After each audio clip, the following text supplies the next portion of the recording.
Hello and welcome to another edition of From the Statehouse to Your House. I'm State Senator Steve Buoniconti as your host. Today we're going to be talking about bullying. We've seen it quite often in the newscast with the tragic deaths of Phoebe Prince and Carl Walker in Springfield within the last year and the tragedies that have occurred because of bullying. And we've been talking about it and reporting about it so much.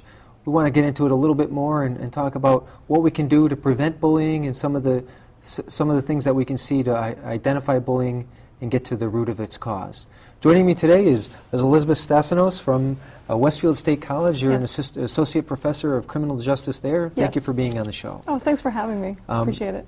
Well, I guess the first thing is we have met before, and that's why we've asked you to come on. But could you explain how is a criminal justice professor involved in the bullying issue?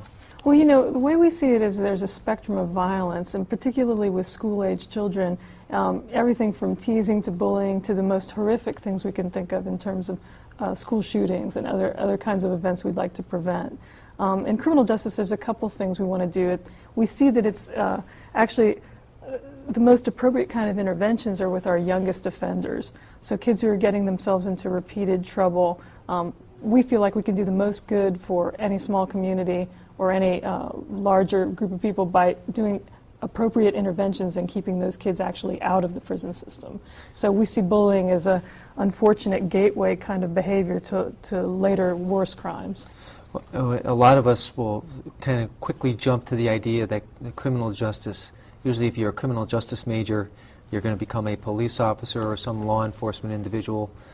Is this kind of what you teach? Is that in the natural protocol of what those individuals are taking for classes to try to prevent violence? Yeah, in fact, Dr. Bill Cook at Westfield State teaches a class just focused on school crime. He also teaches ethics classes. But yeah, courts, policing, and corrections are the fields that most of our majors go into. And they're particularly jobs tend to be best internships and local jobs in corrections, actually.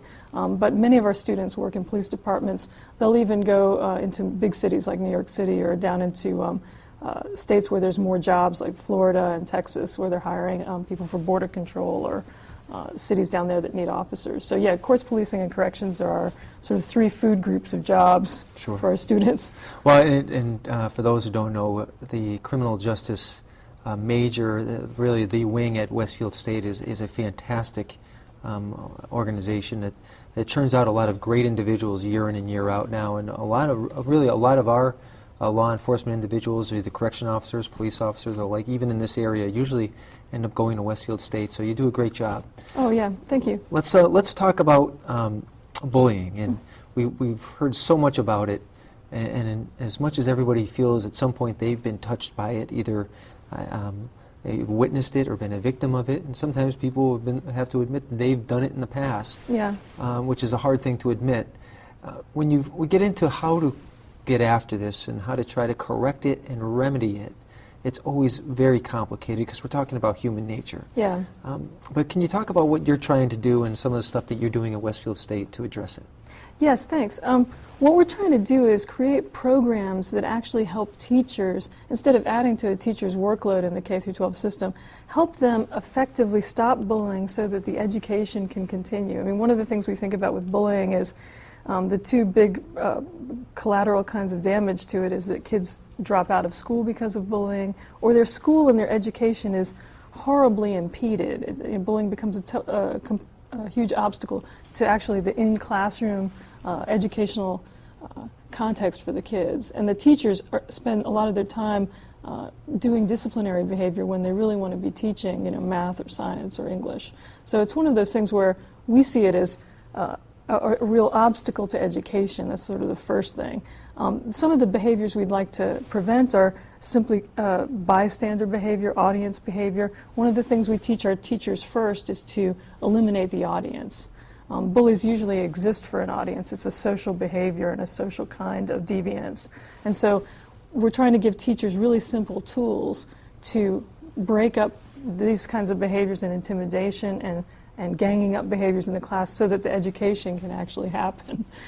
We are at the state level poised to, we have passed it in the Senate, we've passed it in the House, but now there's some differences in the bill, and we are going to try to resolve that with finally a bill that is going to require every school system to have a protocol, a policy in place of reporting any bullying, and sometimes, if need be, to the local law enforcement agencies, whatever that is.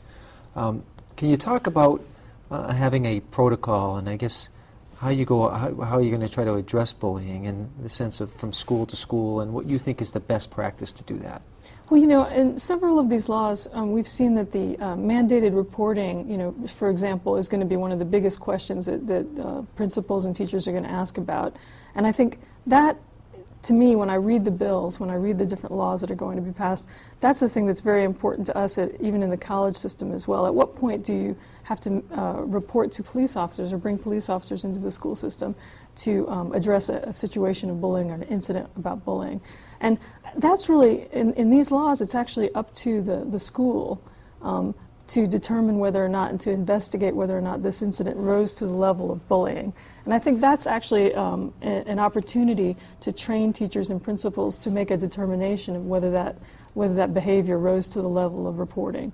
And when you talk about the laws being passed, I mean, I think that is actually going to be a helpful tool to the school systems. Because before, I think most of the time, people saw bullying, even if it became fairly harmful, as bullying. They didn't see that bullying was part of a larger continuum of behavior that might really destroy a kid's education or harm them or make them feel, in the case of Carl Walker Hoover or Phoebe Prince, self-destructive. I think people just kept bullying over in a separate category of horrible but not damaging childhood behavior. And I think now that these laws are going to be in place, it's going to help schools describe to teachers and to students and parents that, yes, these are actually on the level of crime, right? Which before, I think people just didn't make that connection. Well, and there's a big spectrum when it comes to bullying, and I think we all know that, and we also know that it can be obviously the most egregious acts, and it can be very violent acts, and then it can also be very subtle and psychological acts. What is in fact bullying, I guess, or is there a definition for bullying? Well, I follow Elizabeth Englander's work at Bridgewater State, where she describes bullying as a relationship between two people of unequal power, you know, such that humiliation and brutalization through repeated incidents, mostly psychological and verbal, you know, bullying tends not to actually become more violent or brutal, but through that psychological and verbal repeated behaviors, right, the child is made to feel like they have no place in that school, that they are excluded, that they are going to be successfully isolated by this group of kids or this bully with an audience. Remind me again, I'm sorry, I was just going off. It's like, what is the definition of bullying? And we talked about pretty much an unequal relationship. And repeated behaviors. Yeah, those are the two things that we focus on. So it's not a relationship of equals where, for example, a student might feel okay to report to a teacher that this behavior is happening. So, for example, if you and I were in an equal relationship and, you know, let's say I did something clumsy and horrible, I spilled a drink on you and then I laughed or something, you probably will feel empowered to report that to the teacher. In a bullying situation, the child doesn't feel empowered. They feel like the person who's bullying them has greater power than they do. They have social solidarity, they have social capital or even political capital over them. So in the normal situation, you'd sit the two kids down and you'd do a mediation. Mm-hmm. In bullying, that's actually not appropriate because the one kid is going to now be upset and terrified that the bully is now, in some quiet way after, going to take it out on them that they reported it. And